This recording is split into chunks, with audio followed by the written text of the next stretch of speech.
Lee Shuer is up next, and Lee is the director of the Mutual Support Service at ServiceNet, a mental health and human service agency in Massachusetts, and founder of the Mutual Support Consulting.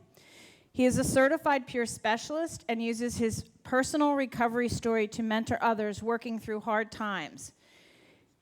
He is the author of Rap for Reducing Clutter, the Mutual Support Workbook, and partnered with Dr. Randy Frost to create the Facilitator's Guide for running the Buried in Treasures workshop. Lee's work with this has been featured on CBS Sunday Morning, Scientific America, The New York Times, Seoul Broadcast Company, Canadian Public Broadcasting, ABC News, Huffington Post Live, Nightlife, on the Australia Broadcasting Company, amongst other appearances and interviews. He is an internationally recognized speaker and trainer focusing on peer support and empowerment for people struggling with mental health challenges, with appearances across the United States and Australia. Lee received citations from the Massachusetts State Congress for developing meaningful employment opportunities for people living with mental health challenges in 2010. In 2013, he was awarded the Outstanding Advocate Award for the Mental Health Association of San Francisco for raising awareness about peer support and developing self-help groups for people with clutter challenges. As from the Mental Health Association perspective, we certainly are very supportive of peers, peer support, and peer specialists. So we are welcoming Lee to the stage. Thank you. Thank you. Can everybody hear me okay? I will speak loud and proud here. So my name is Lee Shuer, and what I'm going to be talking to you about today is sort of what this experience feels like. Randy has talked to you about what it looks like. I'll talk to you about what it feels like. My wife, Becca, will talk to you about what it feels like for someone living with someone like me. And then Jesse's going to give us an overview of how to work with people in housing situations. So I think this is maybe the first time I've been involved in a conference that is comprehensive like this and presents from all of these different angles. Finally, everybody's voice is being heard on the same day in the same place. You can catch us in different places, but never at the same time.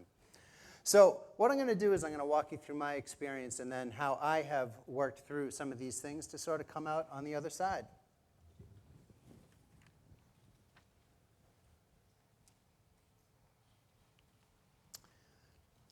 Some people own too many possessions for the size of their personal spaces. Their stuff clutters shelves, fills drawers, narrows hallways, clutters bedrooms, crams cars, occupies offices, floods basements, and takes over garages. It litters attics and bends closet doors. Sometimes the weight of the collection makes floors sag. Sometimes it even makes hearts sag. The stuff creates hazards, social, physical, professional, and financial. The stuff, no matter what it is, has become a problem, lead or gold. Too much is too much. People are called pack rats, collectors, clutterbugs, and hoarders. Today, I will use the term finder-keeper. Finders are excellent treasure hunters, finding those things which make them feel good. Some people are keepers, saving what they already have for a multitude of reasons. Some people are both finder and keeper, always accumulating. The reasons that people seek out and hold on to material objects may have to do with a sentimental streak, artistic vision, frugality, or the desire to have just the right gift or outfit at any time. Their intentions are usually quite positive. The outcomes, not so much. Popular television shows give the impression that finder-keepers collect their junk because they are lazy, incompetent, and out of touch with reality. On the contrary, they are more likely to be creative, intelligent, and resourceful, perhaps only unsuccessful in the pursuit of moderation. They are stuck, hung up on something beneath the surface of life. What can be seen is merely the tip of the iceberg. It's complicated. The struggle usually isn't just about the stuff, it's about what the stuff represents. Their collections are disorganized piles of memories and responsibilities, stacked to the ceiling in plastic bins, cardboard boxes, and plastic bags. They save their stuff for many reasons, but don't necessarily have time to figure those reasons out. Many of them are under pressure by law or love to clean up. millions of people's lives are affected in negative ways by the volume of stuff that they have acquired. Isolation, frustration, loss of hope, eviction, divorce, debt, fire. The potential is there to lose everything. However, the potential is also there to regain these things: joy, celebration, peace of mind, a guest to share a cup of tea with, and the space to share it with them. These things are also a part of the cycle, and they deserve them. They're good people. They've just got too much stuff. I should know. I'm a finder-keeper too. What you have over here is the before picture of my home office and an after picture of my home office. And then in a way you could say this is the next picture and this is the next picture, because for me it is a cycle. It's not linear. It comes and it goes and it comes and it goes. However, each time I have to put things back in order, it's easier because there's physically less stuff. Now, how did I get there? How did it accumulate, and how did I work on reducing it? I'm going to take you back. 1978. Do you have anything old you don't need? I've been asked, when did you start collecting? Well, I came up with this phrase, do you have anything old you don't need? It was sort of my polite way of asking for stuff. And my neighbor living across the street at the time, I asked him, do you have anything you don't need? And he said, sure. And he gave me a push mower and the keys to his station wagon. And my mom, I remember her yelling across the street, Jim, why did you give him a lawnmower and the keys to your car? He said, because he asked. I was very good at it. So I know that I was like 3 when I started doing that. No older, because we moved away from that neighborhood when I was 4. I was good. Too good. In the 80s, these are actual items from growing up. So all of these things I'm showing you are actually mine, minus that station wagon. That I had to give back. In the top left corner, we've got a box containing coins, foreign coins, old coins. Underneath is my baseball card collection, a vast collection of Don Mattingly cards. It may look like this whole page is the same, but this middle row, these are all errors. They left the trademark off the card, so of course, got to have those. I was an avid Batman collector when the Michael Keaton, Jack Nicholson version came out. I had the hat, the patch, the wallet, everything. Still do. Well, most of it anyway, some of it. Here's the little Rubik's Cube. Here's some shells from the shell collection, Batman patch, my Pinewood Derby car from Boy Scouts, a shell, a fossil, an unopened pack of A-Team trading cards, a little whistle, another shell, one of these darts that you throw and it goes bang, and a couple of Mad Magazine comic books. These are some of the things that I collected when I was a little kid. A little kid. Growing up in the 80s, a lot of us collected. I think the one thing I don't have up there is stickers. Did any of you collect stickers? Yeah? Glittery ones, unicorns, rainbows, hearts? I had them. And my friends and I, we would get together and trade. So it was cool, you know, trade baseball cards and cool rocks and pocket knives. And it was very cool to have the cool stuff. So when you would get together, people wanted what you had. So it was really socially normal. It was seen as a very positive thing to have stuff. But you can see that even as a young kid, I was taking care of these things. I was really careful because the value at that time came with the condition. It didn't matter what it meant to me. It meant how sharp are the corners on those baseball cards. That's how much it's going to be worth to somebody else. Well, in 1993, I was getting ready to head out to college. And Randy showed you Andy Warhol's time capsules. I had never heard of Andy Warhol, but I started making my own time capsules. And the date up here is May 29th, 1993. And it says, keep dry. And it says comic books. And this was taped shut, really tight. And I opened it a couple of years ago, along with a couple of other time capsules that I had put away. For some reason, I thought, maybe someday I'll open these and it'll be actually cool. So I'm going to put some of my favorite things in there. So I had a box of comic books, lots of Calvin and Hobbes, Far Side. those were my antidepressants in high school. Those were the things that got me through those hard times. So that had great significance. And maybe I thought, I'll need them again someday. Well, the other boxes had things like bullet shells from going and collecting those, and cool cans and different things like that. But stuff, I had this sense that someday I'm still going to want it. So wouldn't that be neat to put it away? And I actually waited like 20 years to open the boxes. It was interesting to see what was inside.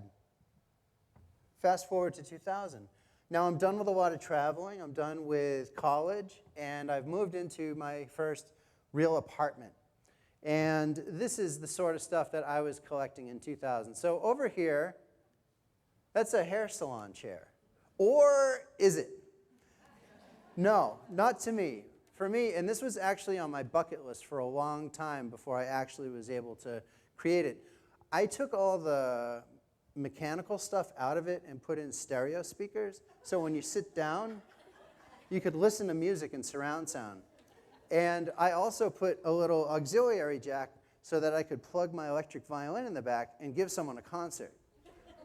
It was a really neat thing to watch people sit in it and be able to look up into the trees. And so anyway, big hit, right? So that was cool. Some of those I followed through with. Some of those I ended up putting out on the curb. Now over here, this is one of my solutions to the clutter issue. I had filled up my home. I had filled the shelves. I was buying things because they were worth money. So now it's time to sell them. So if you've ever been to an antiques and collectibles store, you know that they often rent booths to people. Well, I rented one of these booths. And this was my booth. And I'll just kind of highlight a couple of things that are up here. We got a black and white picture of Mork from Mork and Mindy. We got Star Trek model, old copy of Operation. We got some Batman and G.I. Joe color forms. We got the Big Bird talking radio, Escape from New York board game, vintage costumes, Alf, this kind of stuff, right? So there were things that I looked at them and often at tag sales or thrift stores, and I thought, gold. That stuff's worth money. So finally, I rented this booth, and I brought them in, and I was paying my $75 a month fee, and I was losing money month after month because I had priced my stuff so high that nobody was buying it. And I would get a call. My mom would be like, do you still have that booth? I said, yeah, why? You're losing money on it. Your father and I are concerned. This isn't a good business model. And so I decided, you know what? I'm having a sale. I'm having a sale. So I put up a sign that said, pricing by karma control. Pay what you think it's worth. I knew that it was a really tough guy to haggle with at the counter, so when they brought things up to pay, they were still going to have to negotiate a little bit if they didn't want to pay enough. But the stuff flew off the shelves. What was left was the stuff that nobody else wanted. And I got a call from a local musician, Doug Tibbles from the Stone Coyotes, Northampton band. And he said, hi, Lee, I understand that you want to close out your booth. I'd like to buy everything in your booth and clean it up for you.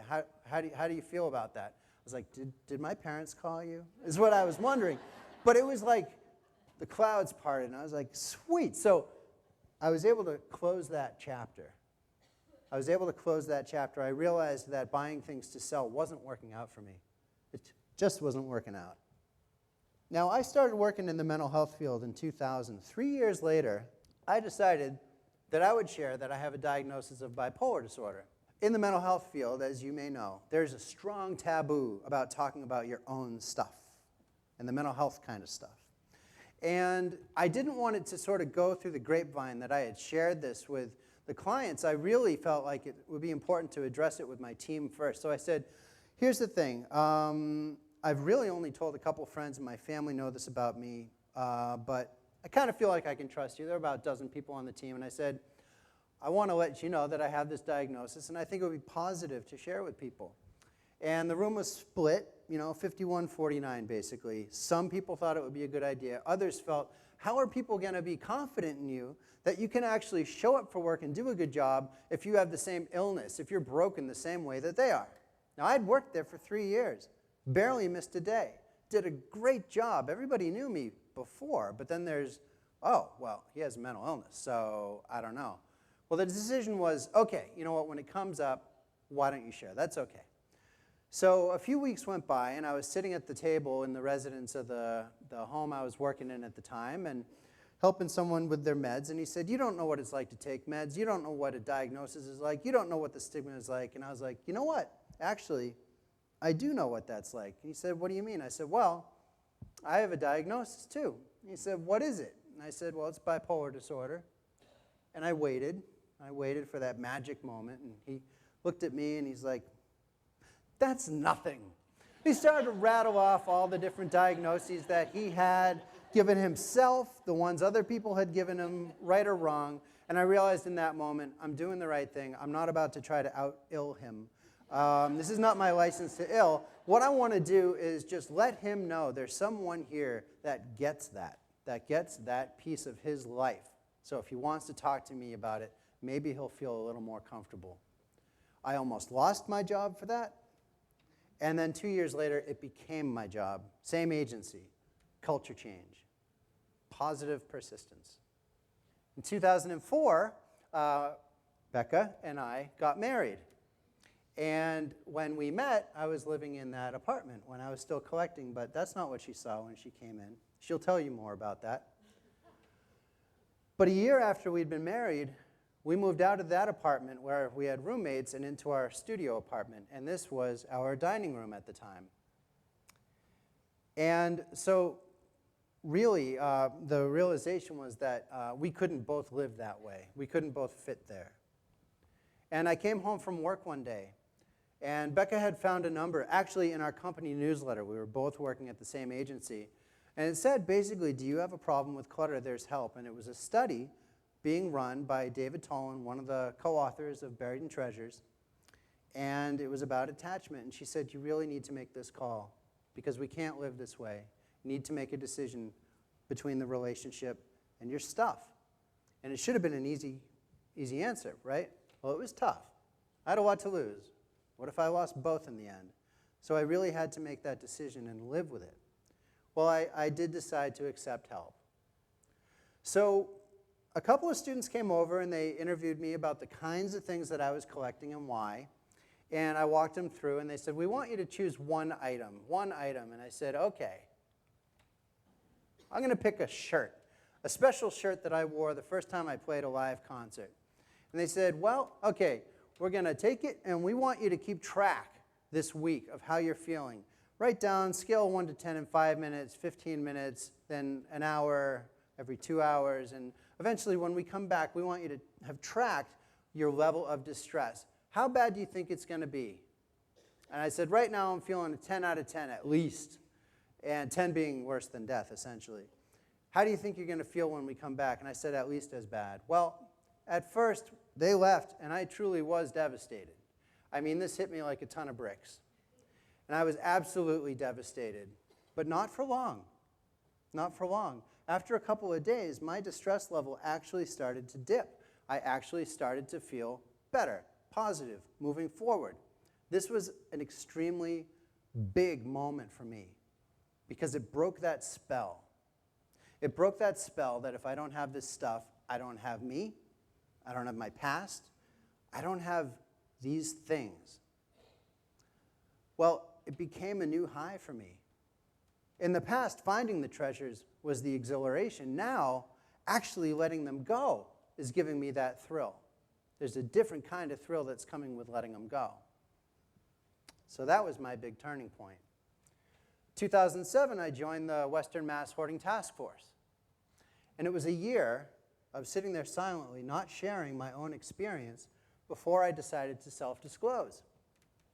And I didn't know what was going to happen. Am I going to be sort of, off to the side? Are people going to feel comfortable talking in front of me? After all, I'm the kind of person that they're here to help. Well, I felt for the first time that actually now I have something to contribute. And I'm really glad I spoke up because in 2009, the task force applied for and received a grant from Smith College in collaboration with my agency, a study that would look at the outcomes of the Buried in Treasures workshop, people that had to wait to get into it and people that were in it immediately. And we crunched the numbers. It was very exciting. In 2011, Randy and I presented these findings in San Diego at the OCD conference, and that's where we started to really go public with this knowledge, this information as a team. In 2012, we published an article in the Behavior Research and Therapy Journal. It's out of England. That's why behavior is spelled weird. And you can see here, this is the overall improvement, the decrease in the challenge of letting go, the ability to resist things, and overall wellness feelings. And you can see that there are varying results from the varying interventions. Now, over here is a 27% overall reduction in cognitive behavioral therapy. Here, that's individuals. Here, group cognitive behavioral therapy, 30% improvement. Come down the line, Buried in Treasures workshop, right out of the gate, 24% overall improvement. That's as a group. Over here, 9% improvement, bibliotherapy.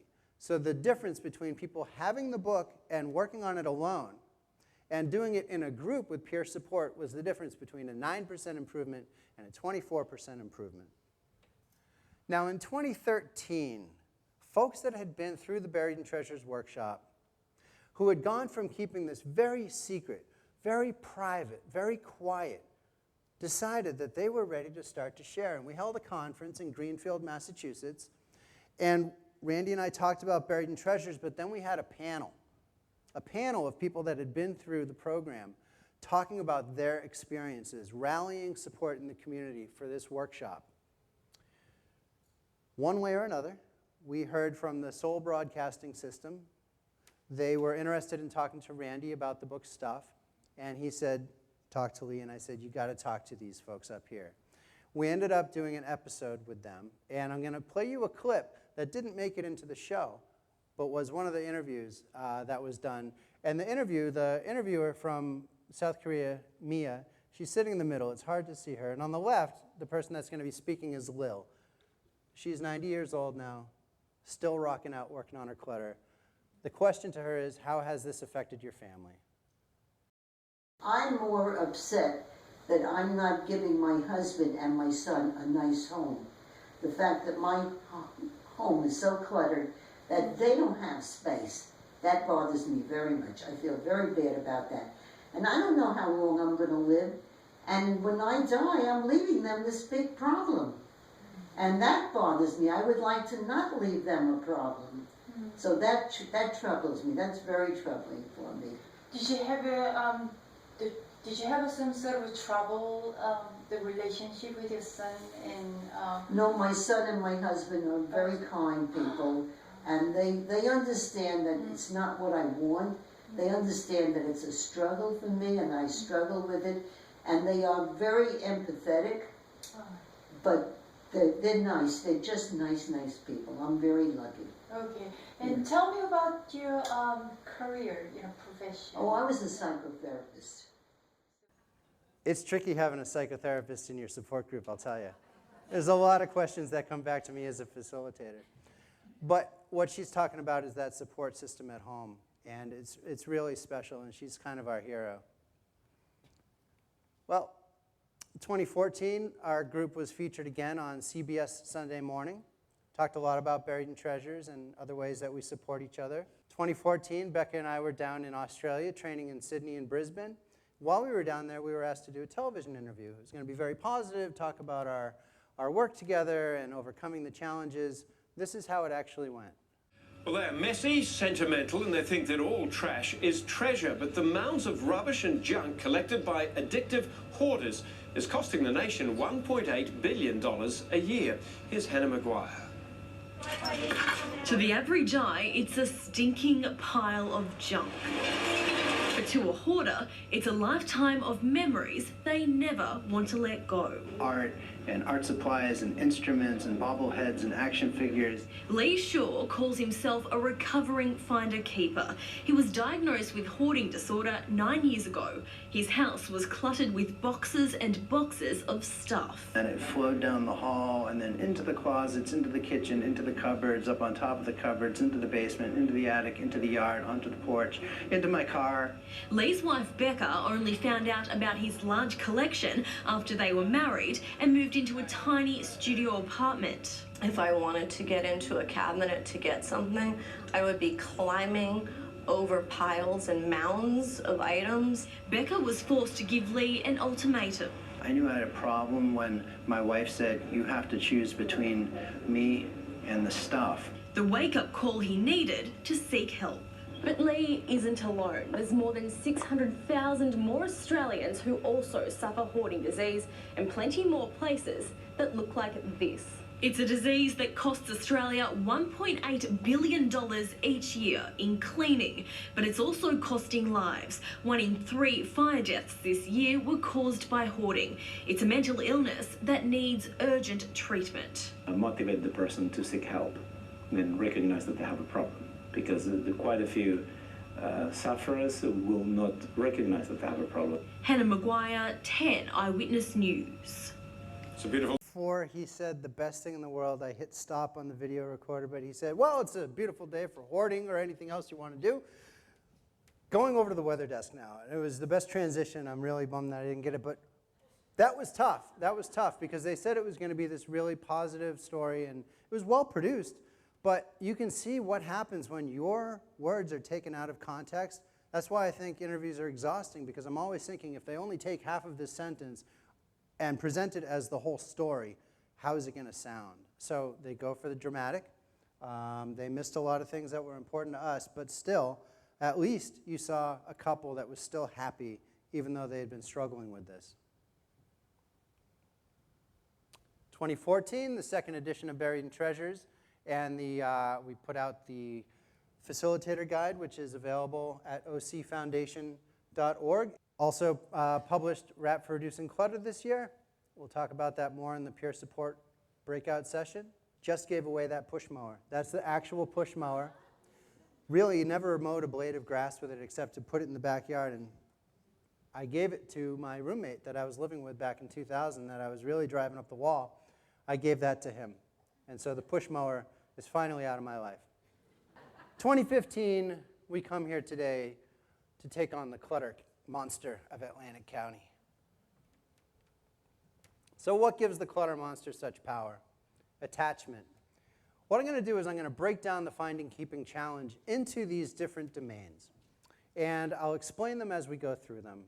And I'm going to use my Pac-Man collection to demonstrate. Love vintage video games. Had a little bit of a problem. So the top left, you can see emotional attachment and unhelpful beliefs about possessions, sort of piggybacking on what Randy talked about. These ideas being beliefs about usefulness, waste, and responsibility, overly creative thinking, perfectionism, sentimental attachment, and identity, safety, security, and control. So what we're asking people to do is take this thing that just seems like this amorphous blob of problem and give them a place to start. Start breaking it down into concrete steps. So which of these reasons might be the biggest reason why you're holding on to an object or objects? Well, I looked at this, and at first, it made no sense. I needed to go back and have this exercise explained a few times because I don't think in boxes this way. I don't think linearly this way. So I really had to step outside my comfort zone and try something new. Nothing else had worked. So I looked at this and I said, you know what? Identity. Identity is the one that really sticks with me. I grew up, you know, I had some friends, but increasingly became more and more isolated as I sank into my own emotional challenges. And so when I finally did move on and into my own apartment, my friends, you know, roommates' friends were coming over and I didn't really feel like I could connect with them. So I realized I could connect with them through my stuff. So the more I had, the cooler I must seem, right? So at first it was a solution. Eventually it became a problem. Well, you know, when I did this exercise, it was 2010. My identity had shifted. I'm no longer the Pac-Man guy. You can still play it when you come over to my house, but it's not all there is about me. So I realized I'm not as attached to those things for my identity as I thought. So maybe that's not as big a challenge anymore. Okay, so what else is there to learn about myself and my attachment? What are my problems processing information? When I sit down to do a sorting and discarding session, what's making it hard for me? What is it about the way I think? that makes this difficult. So we've got attention and focus, categorization. You think about your silverware drawer. A lot of us have dividers. Maybe big fork, big spoon, little spoon, butter knife, steak knife. For a lot of people, let's say they're looking at their sweater collection. Blue sweater, red sweater, white sweater, wool sweater, cotton sweater, acrylic sweater, cardigan, long sleeve, winter, summer, spring, fancy, casual. You're going to have a really hard time actually categorizing and organizing that category.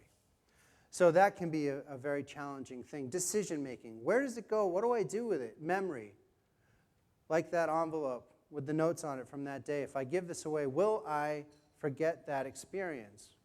Well, of all of these, and they're all slightly or more than slightly challenging for me, the one that I realized was the hardest was attention and focus. So I realized I'm going to have to come up with some new strategies for remaining on task, from going from point A to point B without getting completely scattered.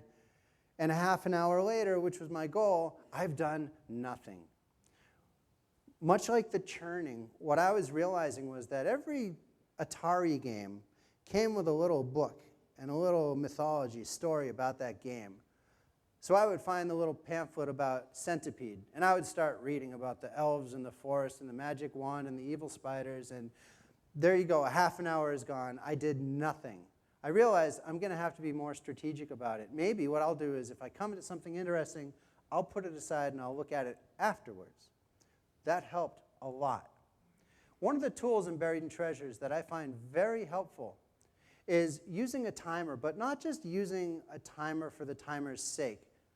You know, when somebody is just starting out with this, maybe 3 minutes is enough and the timer goes off. And then building up to 10 minutes, 20 minutes, a half an hour longer. To the point where you're still working and the alarm goes off and you're not really tired. Kind of like running. Further and further and further. Well, what the book suggests is that, let's say you're up to an hour of sorting and discarding and you're really like, now I'm beat, now I'm done. Set it for 3 more minutes, then 5 more minutes, then 10 more minutes. And eventually you're going longer and longer and longer. But it's not hurting to do that. It's gradual. It's at your own pace. But you're also holding yourself accountable. You also know there's going to be an end to that session. So a combination of several of these tools was helpful to me to stay on track. So now my attention and focus aren't getting in the way so much. This is better.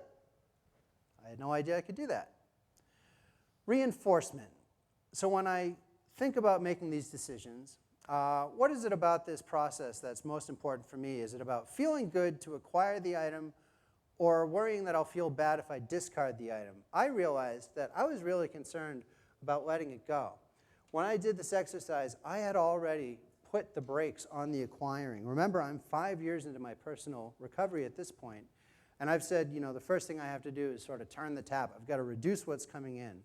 Otherwise, it's like digging underwater. You're never going to see a change. I'm going to let something go, and to reward myself, I'll get 2 to replace it. I had to work on that skill first. By the time I did this, it was about letting it go. Now, when I thought about letting these things go, I thought about letting all of it go. Well, what about letting some of it go? So I realized if I have 3 of the same thing, maybe I'll keep the best 1, let the other 2 go, and continue to do that by category, by individual objects, and eventually now I have 2/3 less stuff. That's a big change, but it doesn't hurt the way I thought it would because I still have something. I've still got something. So maybe it's not going to be so bad after all. Okay, I'm feeling better. I'm feeling some hope now. Maybe you're feeling some hope for me or yourselves. So what behavior patterns does this lead to? So is it about acquiring more or discarding less? For me, as you could guess, it was about discarding less. I was stuck with it, or so I thought, until I started to unravel the mystery. Now, if the pattern is about discarding less, you're just getting more. It's not going out. You end up with clutter. So I realized through this exercise that my identity has changed. I'm not so attached to it anymore. Okay. I have learned to remain more focused and attentive. Okay. I don't feel so bad about letting some of these things go. All right. Now I'm able to discard more and now I have less clutter. So this is a way that I worked through my own attachment to stuff, one item out of many. But again, it gave me hope. It gave me understanding of why I had it, and those were all valid reasons, and really, really valid reasons to start to reduce. And you can see that in the bottom right corner, I've written page 85, Buried in Treasures. That's where you'll find that exercise in the book. And notice, it's not on page 1. There's a lot of learning before you get to that point. I suggest starting on page 1. So what are a couple of reasons that you keep what you keep? Shout them out loud, and I'll repeat them so everybody can hear. One at a time. Let's see a hand, and I'll call on you. Yes. Memories. Value. You're going to need it for later. Preparedness. Guilt. Yes. Sentimental attachment. Yes. To resell it for a profit. Potential use. Save the landfill. Make your own. They don't have room for it in New York City? Okay. Doing someone else a favor. Okay. I share a lot of those reasons, and for some reason I'm the one up here and you're the ones out there, as if there's any difference. The reason I really wanted to focus on the attachment is because last year when I was running Buried in Treasures training in San Francisco at the Mental Health Association's Clutter Conference out there, Dawn and Carolyn and Jamie were in that workshop and approached me at a certain point and said, we have a real problem in Atlantic County. 2 years after Hurricane Sandy, people still have stuff in their homes. And immediately, I started to imagine that stuff. And it made sense why they were reaching out. And it made sense why we had to work on this. Because there are people out in the community that aren't talking about it, that are afraid, that are attached, that are not letting go. And there are so many reasons why. And again, they're so valid. But the reasons to let them go, I mean, this is life or death. Honestly, life or death when it comes down to it. And so to have the community rally around this issue and say, what is going on? What can we do to help each other, the people we care about, maybe even ourselves? It gives me a lot of pride to know that we can be a part of that change. And so there was no question that we had to make an event like this happen. And I'm just really grateful for everybody that put in so much work to help make it happen. We couldn't have done it without each other. So the letting go part. These are some of the questions that I ask myself, and maybe you ask yourselves. Do I need it? Do I have room for it? Does it represent who I am today? Do I have more than one? Does this clothes item fit? Will keeping this item help me overcome my clutter problem? And what are my priorities? Some of my priorities circa 2000. Archive past experiences. Collect nostalgic items. Impress others with my stuff. Buy things to sell later for a profit. Collect instruments that others might play. Buy cool clothes even if they don't fit. Collect duplicates of items to give as gifts or to trade. Spend weekends searching yard sales for treasures. More finding and more keeping. That was so me. That was so 2000. Some of my priorities circa now. Create new experiences. Travel and see new things. Downsize my collections to fit my space. Only purchase clothes that fit today. Only purchase instruments that I play. Only acquire items that contribute to my healthy identity. Develop, implement, and assess new tools for helping my fellow finders, keepers. I know I'm kind of a geek that way. Less finding, less keeping, more living. Cheers to a life less cluttered. Thank you.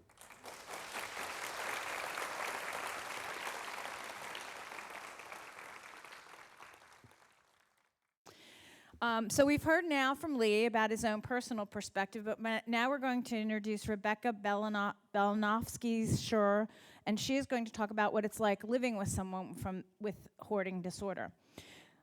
She is a graduate of Smith College, where she gained an interest in identifying and narrative development. She is a certified wellness recovery action plan facilitator. After servicing children and families touched by autism spectrum disorder for nearly a decade and transitioning through the loss of both of her parents, she joins Mutual Support Consulting as a relationship facilitator. Rebecca knows firsthand what it's like to live with someone who has been finding keeping issues. With her husband's stuff became too much, she spoke up and the healing work began. Today she shares her side of their recovery story and hopes to give strength to the often silenced partners of this struggle. Rebecca is an outspoken peer support advocate and educator, sharing her perspectives in print and on television, and has addressed audiences from New Bedford, Massachusetts to Sydney, Australia. I'd like to take this opportunity to welcome Rebecca.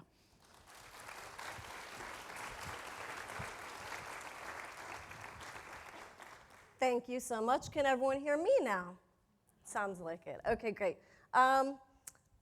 You heard about Lee's identity and how much a part of him these things were. I'll lower this so I can see everybody. I had a very different view of Lee when I met him in 2003.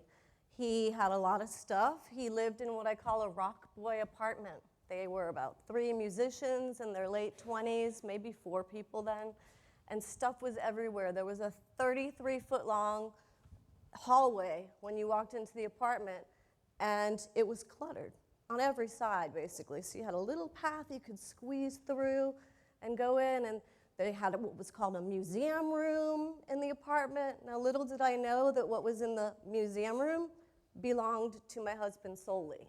I thought it was the collective apartment things. So we got to know each other. I fell in love. I told people this is someone that I feel like I can speak to 24 hours a day for the rest of my life. We had the glow of new love. I was living in the apartment with these other people now, again, just happily thinking, this chaotic apartment is the rock boy apartment. That's going to change one day. So Lee and I became serious.